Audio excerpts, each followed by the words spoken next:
All right, James chapter 5. James chapter 5.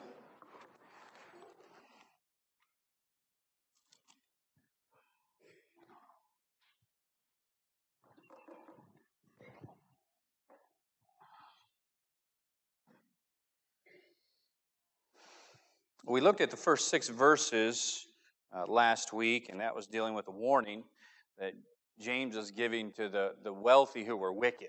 It wasn't wicked to be wealthy, but there was certainly a large group of wealthy who were wicked, and he was giving the warning to them over how they were getting their gain of wealth and not paying their employees correctly, or taking advantage of the Jews who were scattered and being persecuted. And so he continues now as he's going on, he changes gears from dealing with the wealthy, going back to the Christians who are being persecuted. In verse 7, he says this, "Be patient, therefore, brethren, unto the coming of the Lord. Behold, the husbandman waiteth for the precious fruit of the earth, and hath long patience for it, until he receive the early and latter rain. Be ye also patient, establish your hearts, for the coming of the Lord draweth nigh. Grudge not one against another, brethren, lest ye be condemned.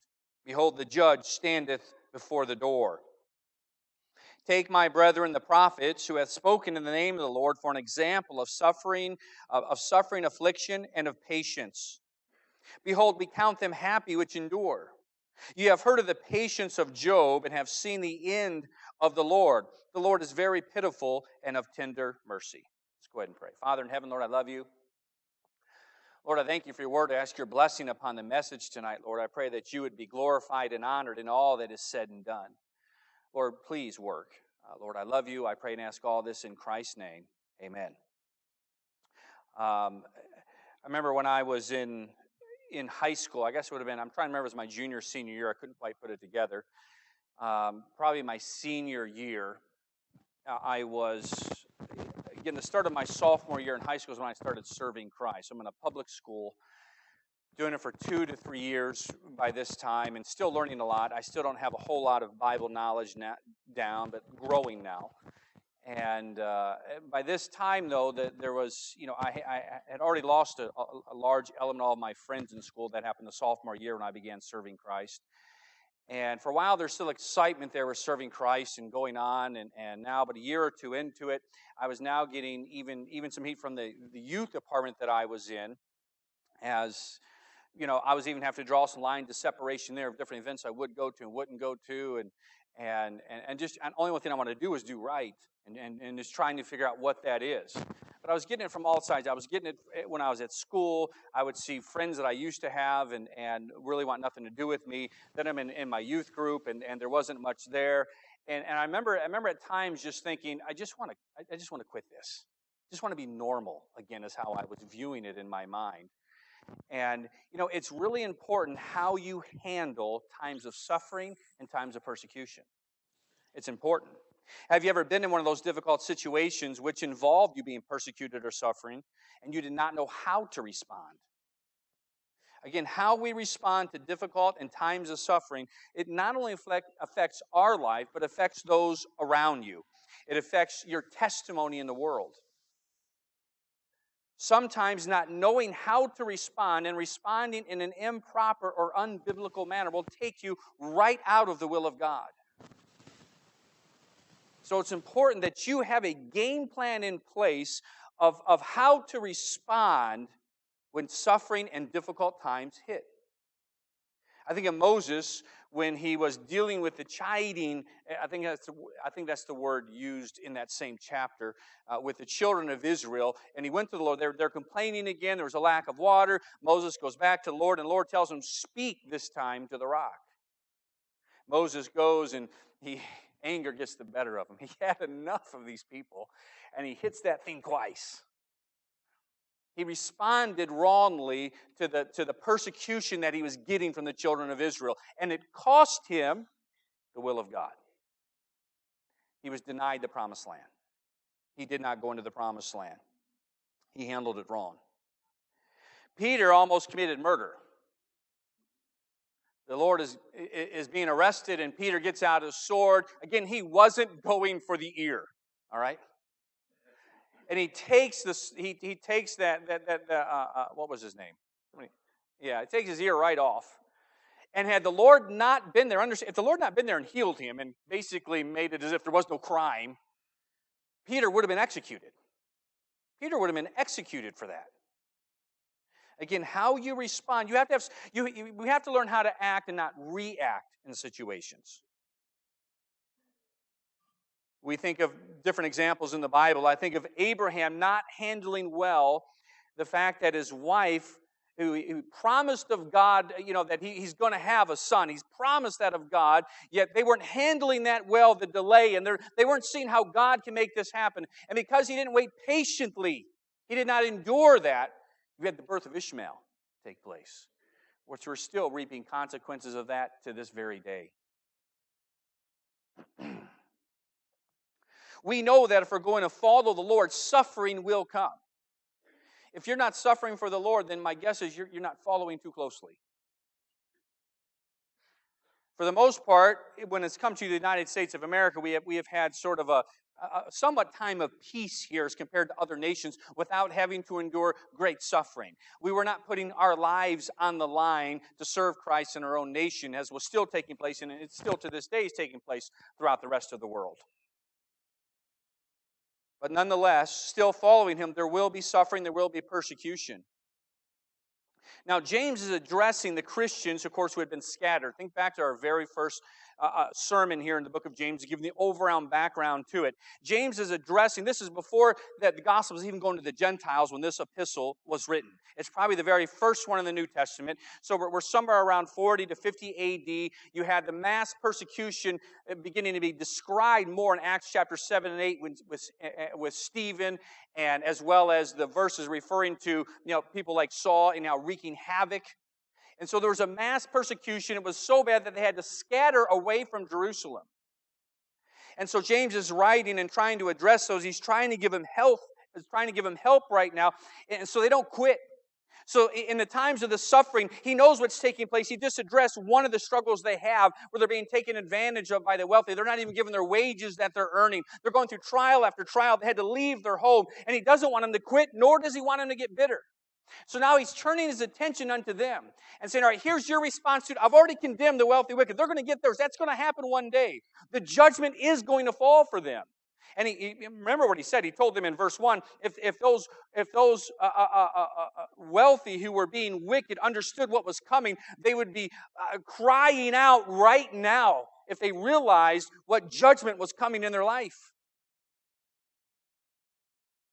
So he's trying to give help for them during these difficult times. And James gives them 3 areas here where they need to be patient during this time of suffering. He lets them know you need to be patient when things are out of your control, when they're uncontrollable. He lets them know, secondly, that you also need to be patient when you're suffering due to undeserved actions that are coming upon you as a result of other people, when you're dealing with difficult people. Suffering and bringing about persecution as a result. And lastly, suffering when things happen to you that you just can't explain. You just don't even understand why they're happening. He uses 3 illustrations to draw those points. A farmer, the prophets of the Old Testament, and then Job. And he recognized those are the 3 areas that they're going to be suffering, but using those three illustrations, he's also providing the help they need so that they will stand up and stay strong and stay patient during times of suffering. So that's what we're going to look at here today. We're going to look at those 3 areas. We're going to start off talking about, first off, I need to address the word patience, and then we'll drop down and get into the 3, the farmer, the prophets, and Job. Now, the word patience is found 5 times here in the verses that we read.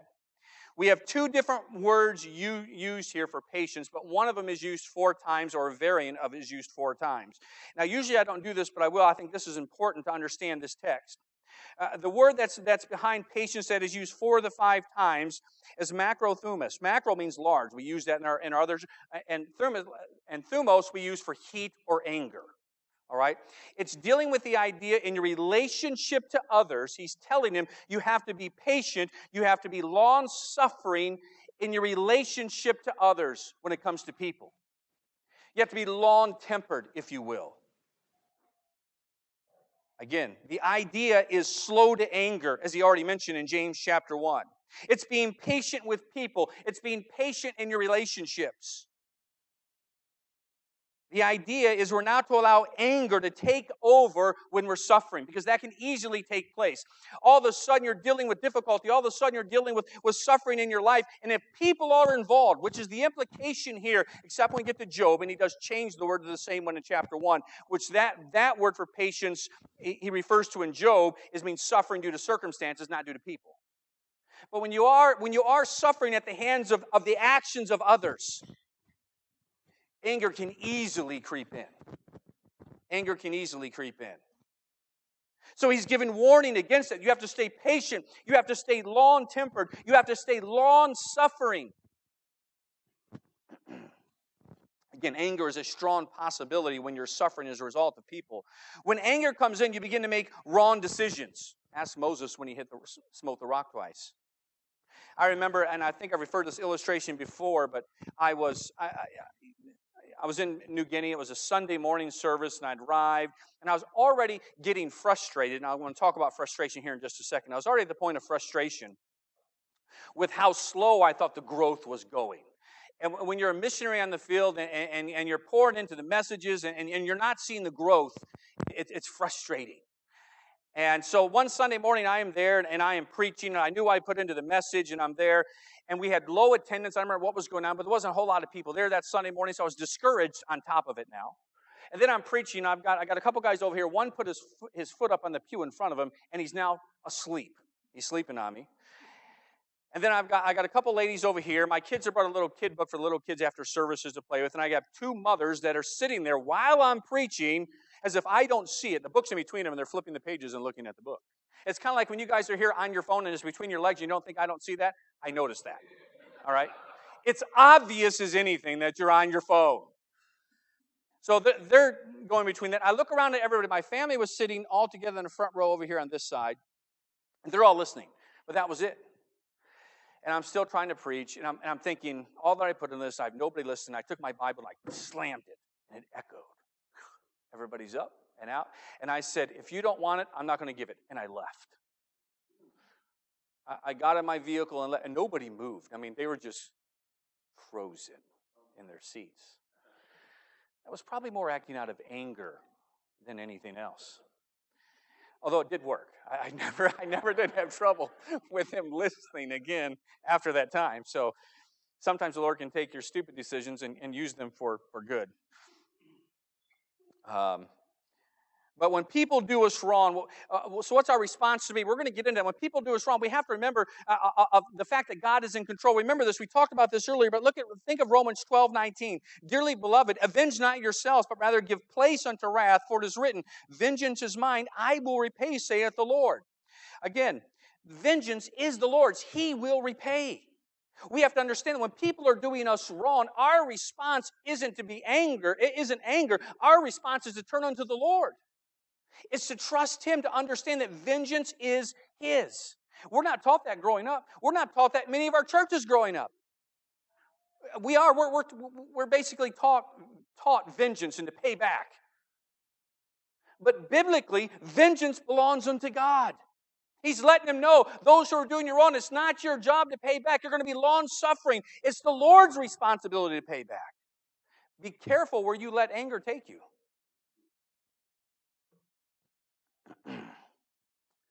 You have to be careful with it.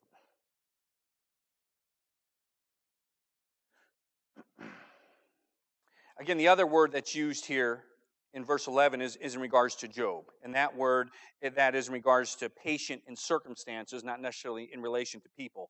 And of course, it's talking about Job. So we'll get to that when I talk about Job here this evening. But we're going to suffer both as a result of people and of circumstances in our life. And how you respond is important. You don't want the times of suffering to take you out of the will of God. So you have to have you got to think right. You got to think through the thing right. And you have to know where you're going to go with this before it arrives. Again, if you wait until the battle to fight it, you're going to lose. You win the battles before they're fought. And so the Lord now gives illustrations of how we are to be patient, how this works. The very first one He gives is that of a farmer. And it's the idea here of being patient when things are out of your control. We have a picture here of a hardworking farmer. You know, it's late fall comes. Finally, he's waiting for the early rains to come, which would be in late fall. The only real drought they had would be during the summer months. And so he's waiting for the rains to hit, to begin to break up the ground a little bit so he can begin his work. And so they come, and he's toiling, he's sweating, he's working the grounds, preparing them, getting everything ready. All the tremendous amount of labor that he's putting in to get a crop, to get some food, to get the ground to yield some fruit for him.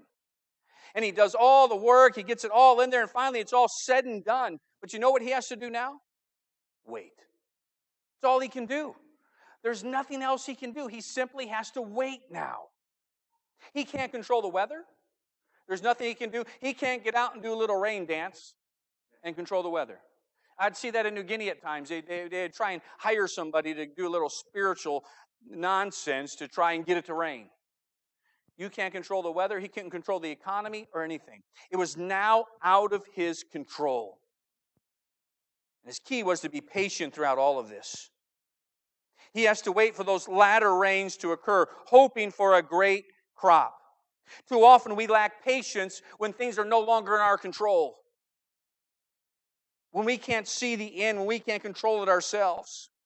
Instead of trusting in a sovereign God, we begin to make wrong decisions.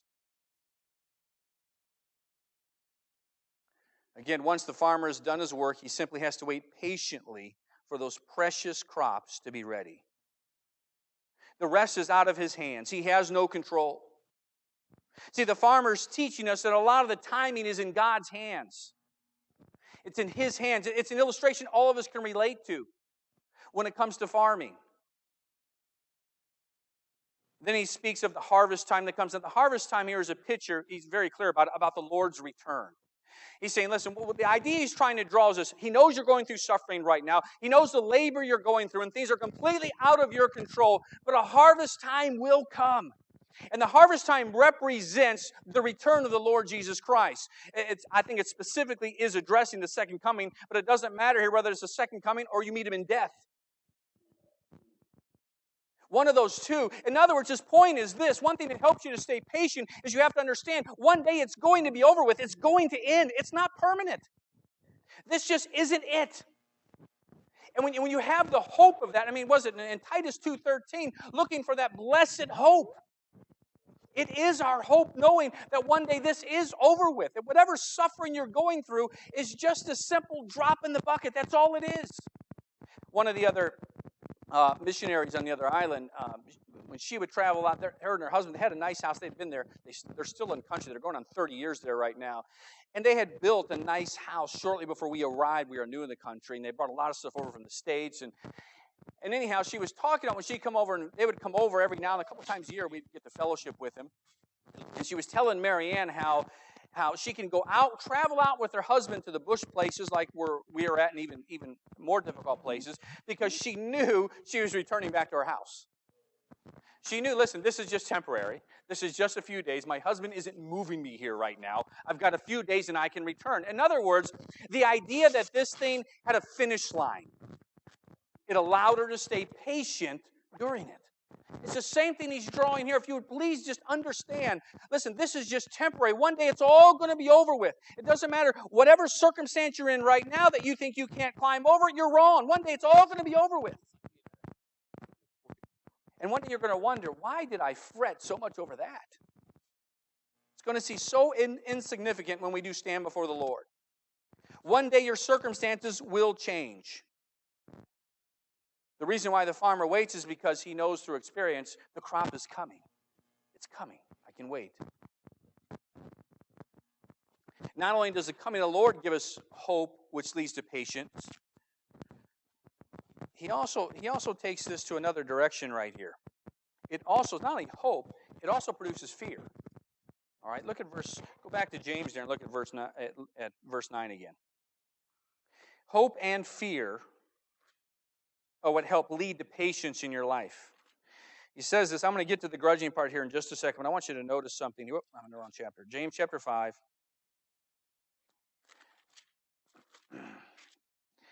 And he says, let's see. Grudge not one against another, brethren, unless you be condemned. Behold, the judge standeth before the door. This is another reference to the return of the Lord Jesus Christ right here. He's saying how it's at the threshold, but not only does it provide hope that the circumstances are over, but now he's changing gears a little bit here about a reaction he did not want them taking place during suffering. But what he uses now as the motivation to be patient, he changes it from hope to fear. He says, understand the judge is at the door. It's right there. Please understand, you are one heartbeat away of standing before Almighty God. That's it. It's right there. That accountability should help you to stay patient in tribulation, that you don't allow it to take you in a direction that it should not go. Too often we can use times of suffering and difficult times as an excuse to sin. And he's warning him here not to do that. Now, again, verse 9, that's what he said. Grudge not one against another, brethren. He lets him know here of an action to be careful of, not to grudge one against another. The word here means to murmur, sigh, or groan, usually just starting within yourself. The idea is not allowing your suffering to start causing problems between you and others. For instance, thinking other Christians, you're going through a difficult time and you're suffering and it's real and it's genuine and maybe persecution is coming, and all of a sudden the thought hits you, well, nobody else is going through this. Why isn't so-and-so having to go through this? Why don't they go through that? Lord, I've been serving you so much better. Why aren't they going through this? Why am I going through this? And you begin to grudge one against another. He's saying, stay away from that. It comes from being self-centered. And many times in suffering, it's so easy for us to get self-absorbed during times of suffering, perhaps more so than any other time. And you begin thinking just on yourself and the heartache that you're going through and the difficult times that you're going through. And it's easy all of a sudden to begin comparing yourself and grudging against others who aren't going through the same trials that you are. Why do I have this? Why does my child have this? Why am I going through this? Why do I have this boss? Why did God put me here? And that grudging starts. You see, and that's dangerous. Here's why. Because you want to know what the very next step is? Frustration. Frustration will come into your life now. If you're not dealing with it and eliminate it there, frustration will be next. You're going to get easily frustrated at things. You think your life is more difficult than others. You're forgetting your comparison is wrong. What your focus has to be on is not on those others. Your focus needs to be on the coming of the Lord. Your focus needs to be on, listen, one day this is over with. And if you don't deal with the frustration, it turns to anger. By this time, not a whole lot of people want to be around you. You think you're justified in your actions because of the difficulty you're going through and the suffering you're going through. You're wrong. What he's saying there, listen, you had better be careful. He's telling, listen, that's a wrong response. And if you don't deal with anger, bitterness is next. Bitterness is next. It's important how you respond during times of suffering. I think it's important to stay focused that whatever you're going through right now, it will come to pass. It'll end. It'll be over with one day. It might be at the end of your days, but again, once you enter eternity, it's going to seem so small and insignificant. When we were in P&G, Mary Ann can handle just about everything we went through. Really, the bugs, the heat, all that stuff. The one thing that got her the most, though, was the generator. Whenever the generator went down, I can think of evening after evening, because it's been off all day, so we turn the generator on, and she's responsible for the household. So it's now, the refrigerator is finally on, all right? So it always got to the point of just about completely thawed, and then the generator goes on, and it's, we had run a generator about 6 hours for the fridge in the evenings. And so the generator's on, but we'd be sitting there and whatever, just fellowshipping, and all of a sudden, you'd hear the generator and the power's fluctuating. And so me and Daniel had a process. We're sprinting to the two locations where we got to kill things before everything plugged in fries. As we had that happen several times. So we're sprinting to it. You would hear it happening, and we could tell by the sound, this is a bad break. A rocker arm is snapped or whatever the case is going to be, but it's a bad break. And so all of a sudden you're sitting pitch black, it's in the dark, we're looking for our flashlights, get our flashlights now. And for a while I would use a pressurized kerosene lamp, pump that thing up, and I had this little ledge between the living room and the kitchen there, and it would just glow throughout the whole house. So it provided great light. The problem was it drew in thousands of bugs. I mean, just thousands of them. And so many times I'd look around, I'd see Marianne's nowhere to be found. I knew where she would be, and I'd walk into the bedroom. Just about every single time she'd be sitting on the edge of the bed where nobody could hear, door would be closed, and just weeping silently. And I'd go and sit down, put my arm around her, and she'd say, "Why, we're trying to do right here. Why does the Lord let the generator break? We're trying to do this. I don't understand this." And then even referring to different missionaries, so-and-so, they're not going, "Why does the Lord put us here? And why does he put us here? Why don't he put us over in Kokopur, over in Kavian, and where they have power?" And so, and then it's a matter of just trying to encourage her to get back, to stay focused on those. And we'd focus on those who had it worse. Those who had to go through other ones. But if you're not careful, the grudging takes you where it doesn't want to go. Mary Ann would have to do the same thing to me. Hers was always around the household. Mine was always ministry related. I get so frustrated at the slow progress of ministry. At times just down about it. Just not knowing what direction to go. Again, you have to be careful. It'll start with that grudge. The grudging there applies. It's interesting. It says one against another, but the word implies something that starts within yourself. A sorrow that's going a wrong direction, if you will. That you're allowing the sorrow not to lead you under the throne of grace, but to begin to blame others.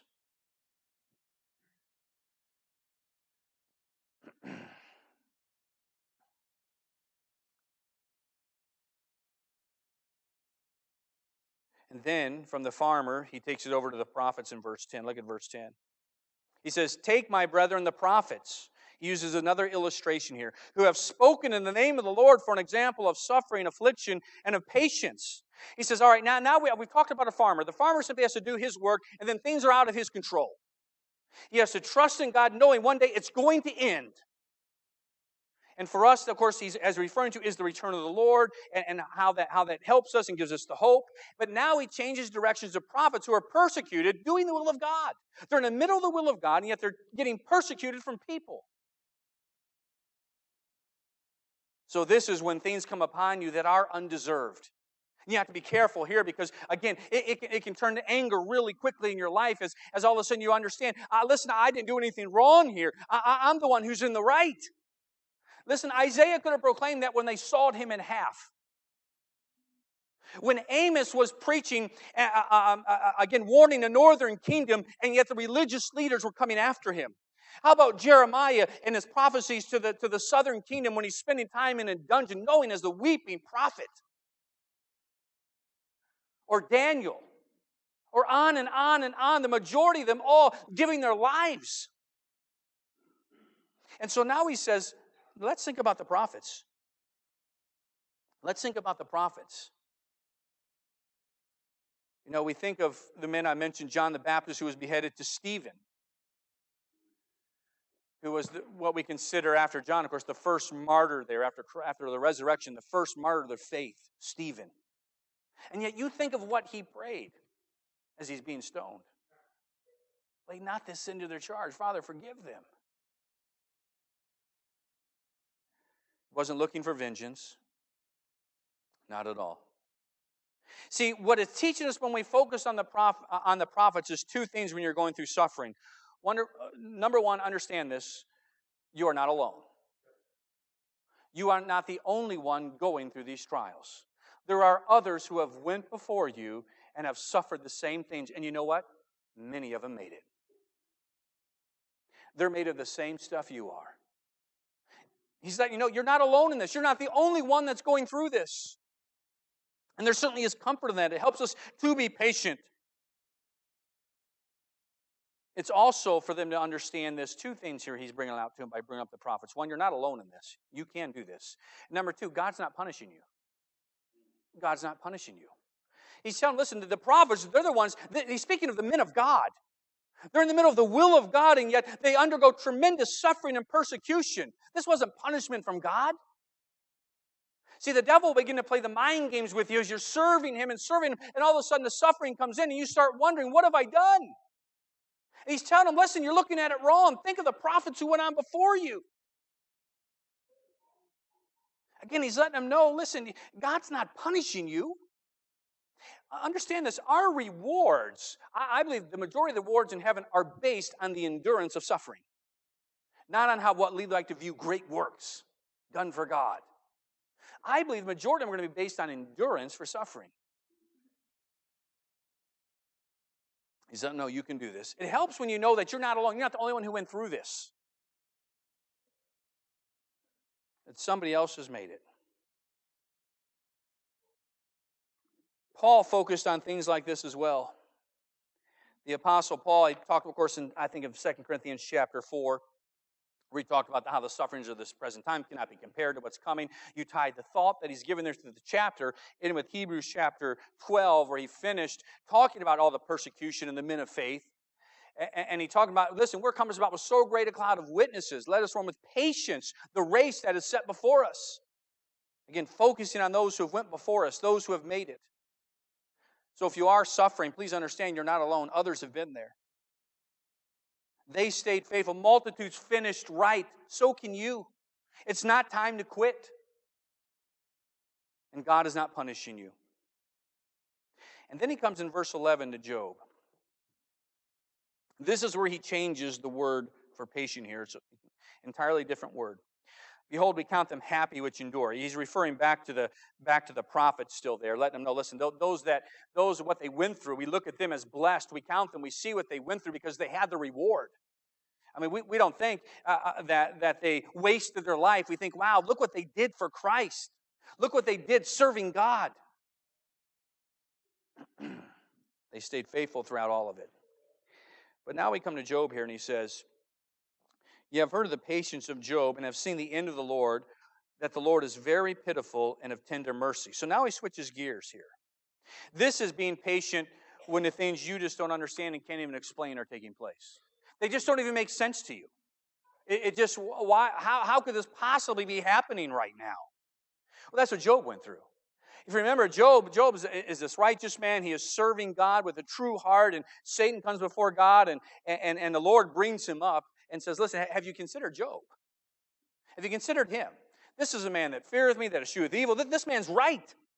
Satan says, listen, he's only done that because you protect him. You remove that protection, and he'll curse you to your face. But the Lord knew that wasn't true. He said, go ahead and do it. Do whatever you want to him. You just can't take his life. And of course, we know what's happening. Job is sitting down to dinner. A servant comes in, and I can't remember the order of it now. And he finds out some of his livestock has been destroyed. Another servant comes running in, and some more has been destroyed. It was either 3 or 4. I think it was 4 servants altogether. The third servant, I think, was more livestock. And then the last one was all his children were having a dinner together. And basically some type of tornado hits, and they're all dead. Within minutes of each other, he's lost everything. His wealth is gone. All of his 10 children, his 7 sons and 3 daughters are dead. It's over with. He's clueless. He has no idea what's going on right now. None. And yet, at the end of chapter 1 there, he stands up and says, let me read it there. I was going to quote it, but I can't quote it. At the end of Job chapter 1, he says, and he said, naked came I out of my mother's womb, and naked shall I return thither. The Lord gave, and the Lord hath taken away. Blessed be the name of the Lord. In all this, Job sinned not, nor charged God foolishly. Amazing. He had no idea what was going on. Yet he stayed patient. He never quit. He never cursed God. His own wife ends up coming to him and tells him, basically, commit suicide. End it. He's covered now. His own health is affected. He's lost everything. He's sitting in a garbage dump. His wife is turned against him. And then the friends come up, and almost the entire rest of the book is a discourse between Job and his friends. Even his friends think, wow, what have you done to God? How have you offended him? What great sin do you have in your life? And Job's trying to plead his case. Nothing. I don't know why this is happening. You see, God was using this trial in a greater way than Job ever knew about. Listen, God does that all the time. There's times that God uses times of suffering and trial in your life in a greater way that you don't even know. Don't quit now. Stay faithful and stay right. We learn from Job how God has a greater purpose for our suffering. God used Job's suffering in at least 3 ways. One, he was demonstrating before Satan and the host of heaven a genuine believer, somebody true and solid. All the hosts of heaven were witness to Job's faith. But he also used this to strengthen Job's faith. You know, think of what he said, what was it, chapter 13? Though he slay me, yet will I trust him. And then he says this in Job, by Job 23 now, 23 and verse 10, he says, but he knoweth the way that I take. When he hath tried me, I shall come forth as gold. So what's going on here? God is using this in Job's life, even growing his faith through it. And notice the wording it ends, that the Lord is very pitiful and mercy. And it's in reference to Job, and it's true of us as well, of course. What he's saying is, the word pitiful there is a strong word for compassion that it's using. It means it was as if the Lord was right there the whole time. He understood what Job was going through. He understood it when he heard the news of the devastation of losing everything, and his children are all dead, and the sorrow that hits him. The Lord was right there. It was true in all those acts. He was pitiful. He had this strong compassion towards him. He just wasn't oblivious to it and tell Satan, go ahead. No, not at all. He was going to use this in a way than Job even realized, even though Job couldn't explain it. He was going to use it to demonstrate again before the host of heaven of a genuine man who served God, not of a pretense, but he served God because he was God. He was also increasing Job's faith. And then we see by the end a third way that God used it. He increased Job's understanding of God better than before. By the time you get to the last chapter in 42:5, he talks about Job's is responding to God. Before I've heard about you, but now my eyes have seen you. I mean, he knows so much more about God now than he did before.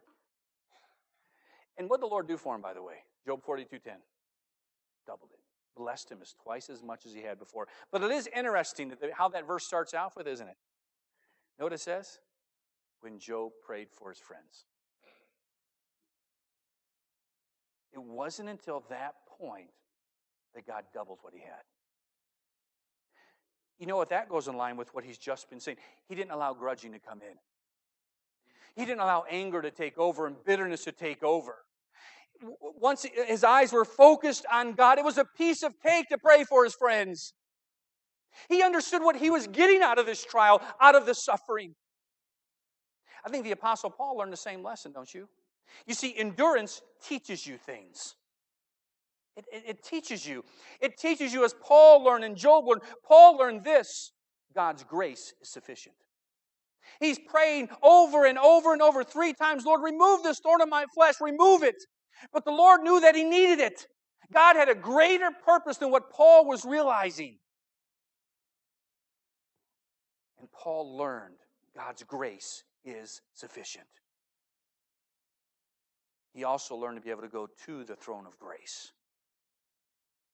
You see, those times of suffering that you don't even understand, God can use in a greater way than you even realize in your life. But you can't quit. You can't let it take you to the place of anger in your life. You can't let it take you to the place of anger and a place of bitterness.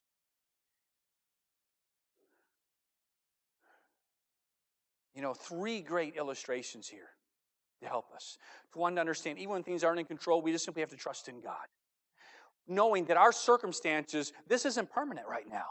Whatever you're going through is going to end one day. It's going to be over with. You're going to stand before God Almighty. And then he says, listen, while you're going, he said, don't forget also about the prophets. You're not alone in this. Others have suffered. This isn't only you. And it's not about God punishing you. Remember what Christ even said in Matthew chapter 5 in the Sermon on the Mount in regards to those who persecute you. He said, rejoice. For great is your reward in heaven. Rejoice. And then he said, he brings up Job. At times you're going to suffer, you don't even understand why. That doesn't even make sense to you. He says, well, think about Job then. Though he slay me, yet will I trust him. Think how my attitude was towards Job. I was pitiful, full of a strong compassion towards him, with mercy throughout all of this. And I blessed him with twice as much as he had before.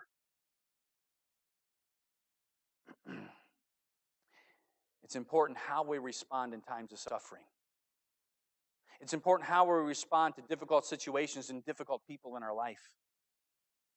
That we don't allow, that we have a game plan in place. That we're not allowing anger to dictate our actions, but that we allow our faith to dictate our actions. Remember, faith is more important than your rights. It's more important.